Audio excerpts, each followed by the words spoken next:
Hi everybody, and hope everyone's been well. So this thing here, the Peavey Vypyr VIP2, second generation of the Peavey Vypyr series from Peavey Electronics, I've now had for 5 years. So it's pretty amazing. Even though I haven't played it 100% of all these 5 years, I've played it probably the majority of, we'll say roughly 80% of its lifetime that I've owned it. And of course, I have the Sanpera 2 controller down there, which actually really helped unlock this amp. So, just a disclaimer about things. I am not a professional reviewer. I am not a professional instrument player or anything else that some individuals might like to try to make a beef about me in what I do or what I claim to be. I'm just your average hobbyist home player who has dabbled in various cheap to expensive instruments over the years of my own and of other people I know's collections. So, with that said, pretty much what I am going to do here is we're going to look at the Vypyr VIP2, 5 years old, played in a home environment, non-smoking, no pets. And this time around, instead of me doing what I normally have had, which is record USB into the PC with it, actually going to play it with its 12-inch 8 ohm 60-watt speaker that they included in it. And so what I'm going to do is I'm going to attempt to do a sample of acoustic, what an acoustic sounds like on it, since I do have a better acoustic now to play over and play with on it. A bass guitar, which of course you know I still have a bass, and I still occasionally pick that up. And of course, an electric guitar of some manner, probably could be a Tele, could be a Strat, could be the Ibanez, a Relict that I did. And finally, I will actually do one other sample with an extended range guitar, the Harley Benton entry level 7-string, and we will give this amp a hear on how it sounds like at the master volume at 7 out of 13, so at half. Also, I'll be using the volume control on the pedal board in case something does sound kind of low in level or high in level. I'll try to adjust it. I'll also be putting the mic, which you hear right now at 2/3 on the preamp. I will put it back down to around the halfway mark so that you can hear it clearly. And then after these samples, I will do a final summary on 5 years with the amp. Again, the pluses and minuses and so forth. So, with that said, let's go to the sound samples.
So there's the samples out of the way and my hair dryer. That said, again, you can see what I'm pretty much working with now, amp-wise. Bulgara G5 Infinium possibly might go. 2-channel amp, 5 watts max, minimum 0.5 watt. Add 8 ohm.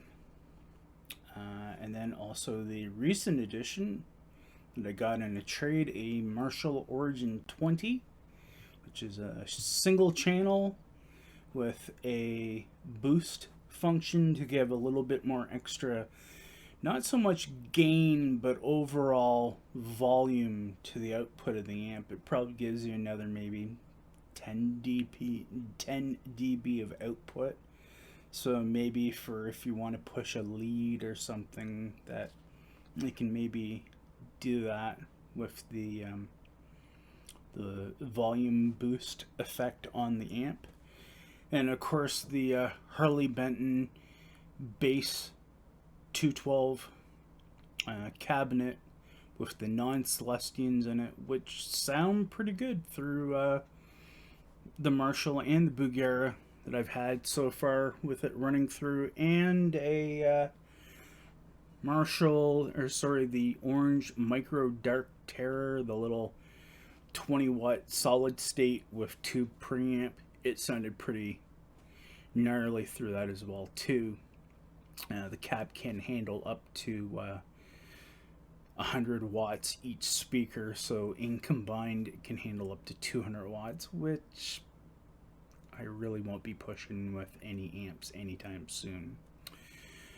So, in regards to the Vypyr VIP2, with, I will note, the Sanpera 2 Generation 1 controller, because it is the silver one.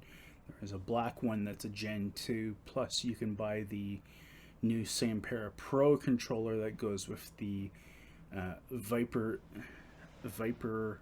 100 Pro, I believe it's called, which is the current Vypyr generation, which would be Gen 3.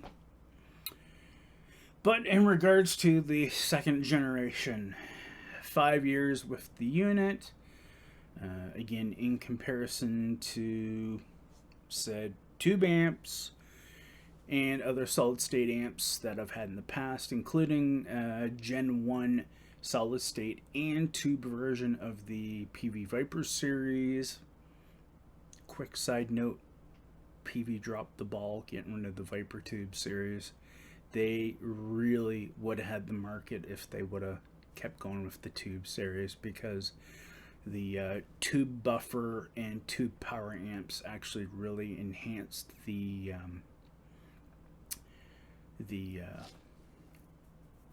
multi effects, as well as the amp emulation that was in that amp.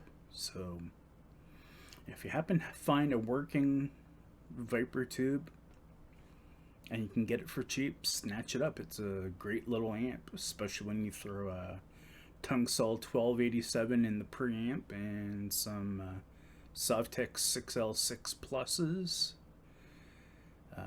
WRX or something like that plus. If you throw 2 of those into the power section on that, you get all kinds of low end and all kinds of clarity throughout everything on the amp. That said, the VIP2, over the 5 years of playing with one, again, as Ben Coombs is pretty much noted, pretty much has said, the amp by itself standalone is not going to get you into the ballpark of maybe what you want for a home amp to practice on or make some music on. That said, once you add the Sanpera 1 or the Sanpera 2, more notably the dual paddle Sanpera 2 controller, that is when you unlock the potential in this amp and the previous generations of amps. And you can get better into the editing of the patches. Everything that was heard on this video was pretty much stock, except for the bass patch. I actually had to put the pre-up on because it just was not outputting enough. I don't know why it was like that default, but for some reason that and the acoustic as well, they're just the preset setting, but with the preamp turned up a little bit more because it wasn't allowing for the signal to come through on the patch. The patches themselves all are relatively good. Again, the big feature with the VIP2 is, again, the ability to have an amplifier that you can actually play a bass through. You can amplify an acoustic through it, and of course you can play varying guitars, including, as you've seen or probably heard with the extended range, I actually have rattle going on. If I actually put it even at 7 out of 13, I have rattling all over the place. Probably the filing cabinet is one, maybe some stuff on top of it, but of most note is probably about 12 or so feet back towards the back of the bottom of the house. There's a light fixture that when my friend was over, when we did the trade for the Greco for the Marshall and the Epiphone, and I was playing even the Marshall, which will give a little bit of a head, a little bit of a idea on future video.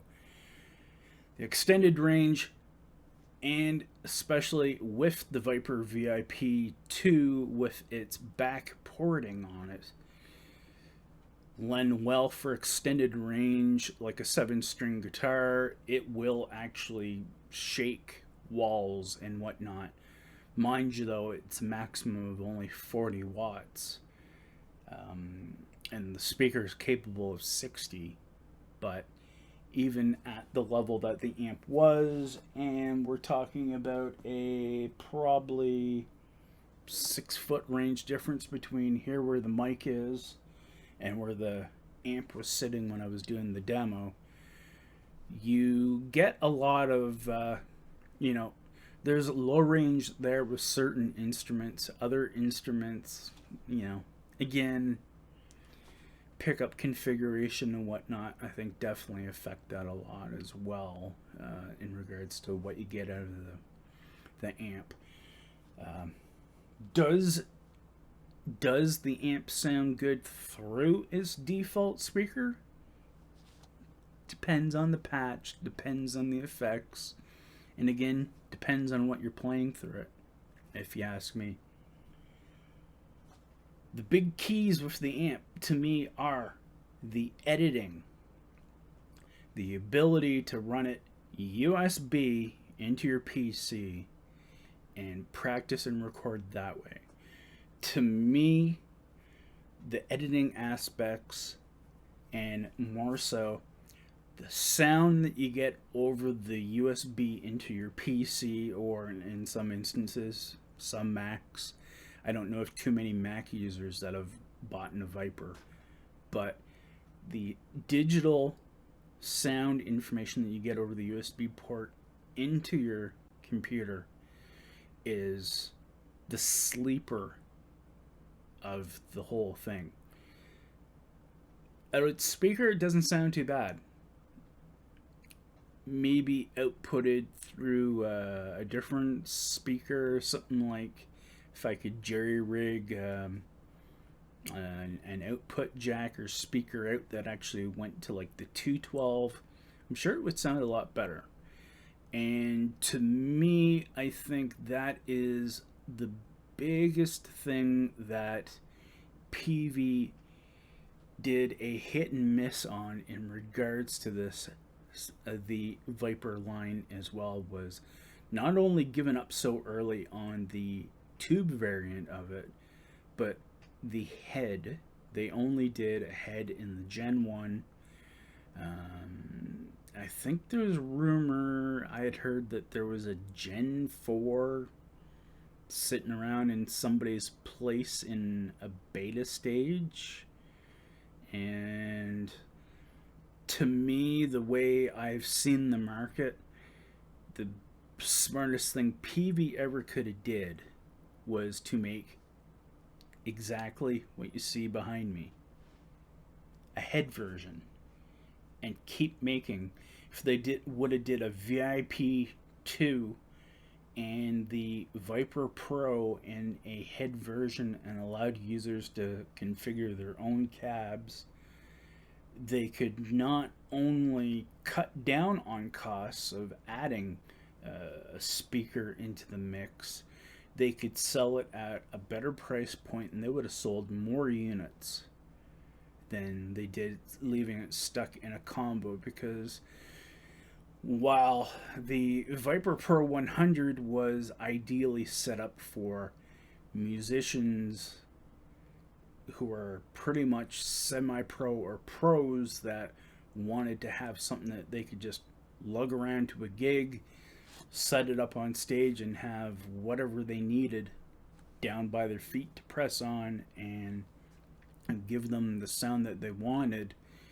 The reality is there is not a whole lot of professional musicians to begin with, and as very many folks have said over the last probably year or so, actual live bands are getting to be less and less.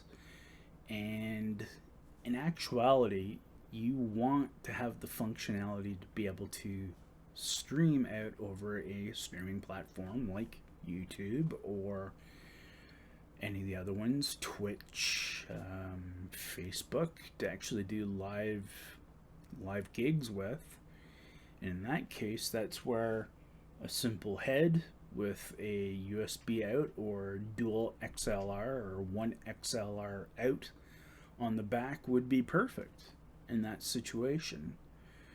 So, that said, do I still give it a recommendation? Brand new wise, brand new are still, for that model specifically, they're still in the mid 200s, maybe upper 200s now. And then, of course, with the controller, you're looking at, if you can find one, despite I've had people say, oh, well, they still make them, they're still out there. And it's like, yeah, but good luck finding them. Somebody said, yeah, you can find them. It's like, yeah, you can find them. And at what, $300? No. If you can get one of the controllers new or more so used in good working order in that 150, we'll say 150 to 200 US range, and you connect that to the Vypyr VIP, you're set. So you can pick up, we'll put it in US terms because the majority of folks watching this will probably be in the US. So if you can pick up the VIP2 or more so the 100 watt version, the VIP3, and the controller, the Sanpera 2 controller, whether it be the original Gen 1 in silver or the black Gen 2 one, if you can pick those up for around $250 combined, it's not bad. It's not a bad deal.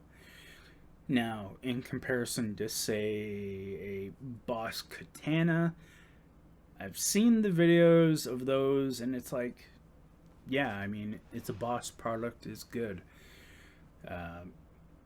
Should you buy a used Vypyr VIP2 with controller over, say, a brand new Boss Katana 50 with a controller?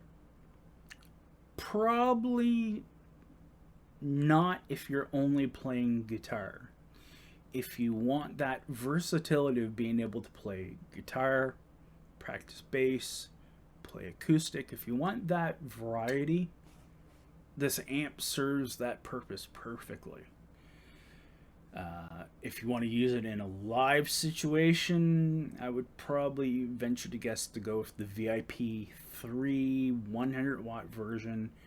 That would probably get you by most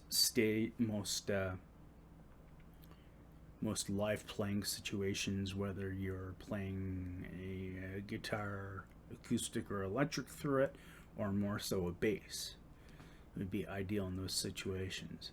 So, given versus newer solutions, say like the newer Fender Mustang GTX that was just released in the last couple months, versus the Boss Katana Mark IIs, I'd say the VIP doesn't totally match up well with those. Those have better all-around solutions for a primarily guitarist. But if you're talking about someone who actually likes to play multiple different types of instruments, including extended range, bass, acoustic, basically anything that can go into it, you can play through it. I think probably even an electric violin probably could be played through it even. With the Sanpera 2 controller used for $250 price point, I think it's an excellent buy in that regards on the used market. For a new product, and especially as you being an alone guitarist only who is only playing electric guitar, I have to firmly say these would be a pass as a new in-store product. Because of the pricing being too high, and basically what you get with the new Fender Mustang GXT and the Boss Katana Mark IIs on a guitar level, they far superiorly pass these. So that's my summary and my experience with the Vypyr VIP2 and the Sanpera 2 Generation 1 controller for the last 5 years. I do plan on moving it probably at some point in time, hopefully before the end of the year, as I would like to get a standalone bass amp in a similar power range, 40 watts, so I can have a standalone bass solution. That would be a better solution than the Vypyr. Not to say that the Vypyr isn't very good bass-wise. It is, especially, again, if you're using it over USB directly and then listening through headphones. It's just as good as a bass amp. Beyond that, I've had it. It's not garbage. It's a recommendation if you can get it used, working and in good condition, and you want to dabble with bass and have some type of acoustic amplification and some extended range ability for some extended range guitar playing. Perfect for a used amp. It's a new amp, no. But again, like I said, hopefully Peavey comes out with a Generation 4 Vypyr that, catches up to the Bosses and Fenders and whatnot. That'd be awesome. Because like I said, back in the day, the Gen 1 tube Vypyr was a awesome amp. that said, 20 minutes of summaring and basically repeating myself. Sorry about that. Thank you to all that have watched this video. I hope you found it informative and enjoyable to view. And take care, everyone, and bye for now.